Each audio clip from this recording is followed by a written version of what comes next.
Jadi kalau kita tidur pagi, itu bukan hanya meningkatkan risiko sakit diabetes, tapi penyakit-penyakit yang lain.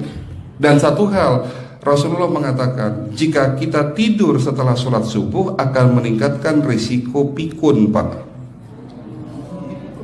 Pikun loh, Bu.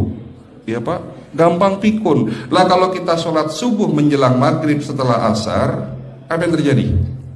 Islam melarang, kita dilarang oleh Nabi kita tidur menjelang maghrib, betul? Bukan karena nanti ketindihan setan, bukan ya. Secara medis diketahui bahwa orang yang kebiasaan tidur antara asar sampai maghrib itu akan menurunnya daya tahan tubuh. Jadi gampang sakit infeksi, Pak, kalau Bapak tidur menjelang maghrib. Kalau sekali lagi setelah sholat subuh gampang pikun, aliran darah ke otak itu tersumbat, ya, jadi stroke penyakitnya. Tapi kalau tidur setelah asar sebelum maghrib, itu daya tahan tubuh kita akan menurun. Jadi gitu ya jawabannya, Bu. Justru ini yang paling penting, materi terakhir ini 6 langkah praktis.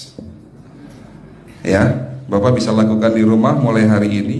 Langkah pertama, mulai hari ini jangan makan malam, Pak.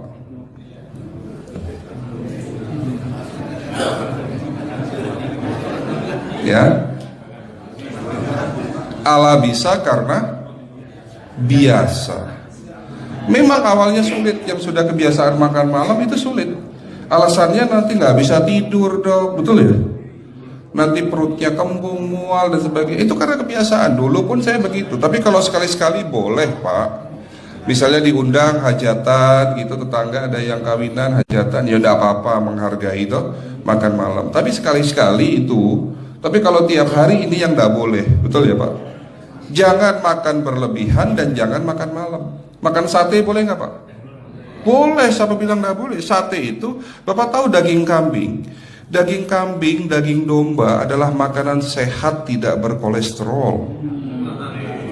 Yang kolesterol itu lemaknya, Pak. Tapi kalau Bapak makan daging murni, dagingnya tok, ya sehat, Pak. Yang nggak boleh itu santannya. Jadi makan gulai itu jangan, kalau gulai, sate aja udah. Ya, ataupun dibuat apalah, dibuat empal. Ya. Oke, itu yang pertama. Yang kedua, tolong catat. Jangan tidur larut malam, Pak. Batasan tidur jam berapa, Pak? Jam 11 paling telat. Harus sudah tidur. Kenapa? Apa penjelasan medisnya? Orang yang tidur di atas jam 11 akan terganggu fungsi livernya, Pak. Dimana liver kita ini fungsinya banyak. Ya, ada 500 fungsi liver loh, Pak. Fungsi jantung ada berapa, Pak? Fungsi jantung 1. Fungsi jantung tugasnya untuk mompa darah. Fungsi ginjal ada berapa? 2. Absorpsi dan filtrasi. Fungsi liver 500 fungsi. Jadi organ yang paling berat dalam tubuh kita kerjanya adalah liver. Liver akan rusak manakala kalau kita tidur di atas jam 11 malam. Berarti 500 fungsi liver bisa rusak, Pak. Ini salah satu penyebab diabetes. Bukan hanya kerusakan pankreas, tapi rusaknya liver bisa jadi penyakit diabetes, Pak.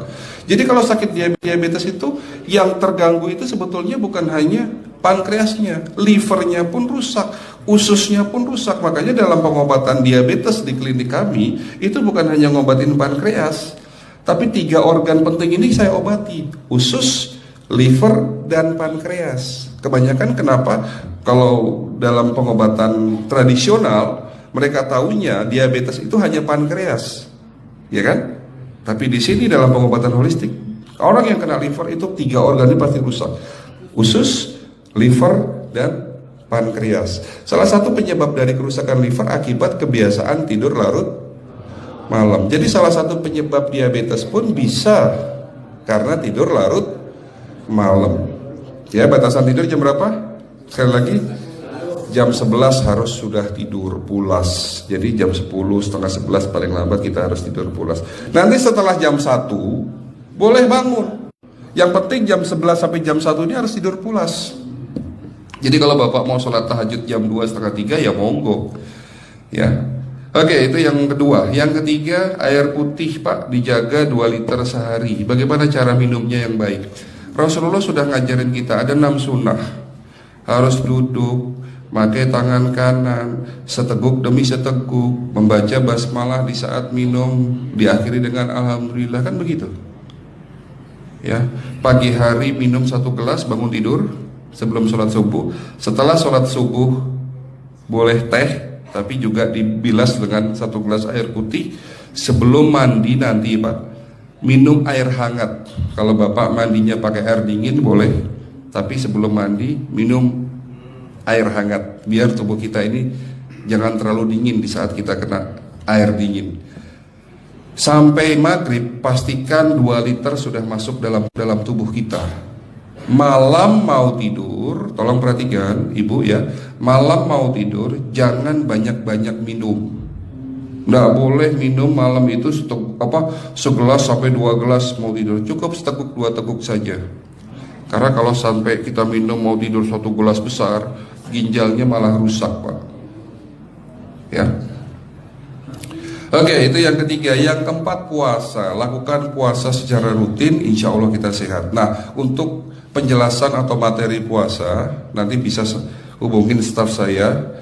Nanti di bulan Ramadan tahun ini, kalau memang masih ada slot 1 sampai hari ke-20, saya bisa mengisi manasik kesehatan yang berkaitan dengan manfaat puasa untuk kesehatan. Insya Allah kalau memang masih ada slot waktunya, karena kita di bulan Ramadan hanya 20 hari kita mengisi manasik.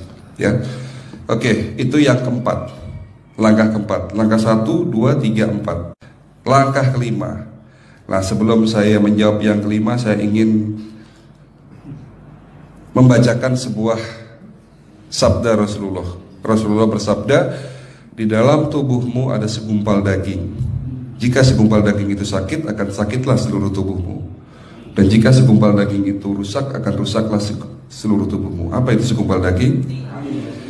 Segumpal daging itu adalah hati. Tapi ternyata yang dimaksud Rasulullah itu bukan liver Pak. Yang dimaksud Rasulullah adalah hati kita, roh kita, jiwa kita, perasaan kita. Kalau hati kita rusak, kita banyak penyakit hati, iri, dengki, sombong, takabur dan sebagainya. Penyakit fisik akan muncul dalam tubuh kita. Ya, tidak ada orang stres itu sehat, betul enggak Pak? Tidak ada orang yang suka marah-marah itu sehat, betul enggak? Bahkan Rasulullah mengajar senyum adalah ibadah. Senangkan orang lain, permudah urusan orang lain, insya Allah kita sehat. Ya. Jadi itu langkah ke-5. Langkah 1 sampai langkah ke-5 sifatnya individual. Bapak bisa lakukan sendiri di rumah. Tapi langkah ke-6 ini butuh bantuan pihak dokter atau rumah sakit. Kira-kira langkah ke-6 apa Pak? Lakukan pemeriksaan sebelum sakit. Jadi periksa itu jangan nunggu sakit baru periksa. Jangan seperti kayak Bu Ustazah tadi, diajak periksa, jawabannya takut ketahuan penyakitnya. Setelah stroke baru datang ke klinik untuk minta diperiksa. Kalau sudah stroke susah nggak nyembuhinnya Pak? Kata kayak beliau nih, sudah 2 tahun tidak sembuh-sembuh karena sudah terlanjur stroke. Tapi kalau beliau melakukan general check up, mohon maaf ya Pak, kalau beliau melakukan general check up rutin, insya Allah tidak akan kena stroke, karena sebelum stroke sudah diobati dulu. Karena stroke ini bisa kita lihat dalam scanning dengan alat yang saya punya, insya Allah kelihatan ini. Oh ini sudah mulai ada tanda-tanda mau penyumbatan, buru-buru diobati. Memang takut Pak, tapi pesan saya jangan takut. Ya, lakukan pemeriksaan supaya kita tahu, supaya kita kenal. Gitu ya Pak. Jadi kira-kira di jemaah ini ada enggak yang mau saya ajak periksa kita semua? Pesan terakhir dari saya, lakukan pemeriksaan sebelum terlambat. Ini pesan saya dan pesan seluruh dokter di dunia sebetulnya. Lakukan pemeriksaan sebelum terlambat.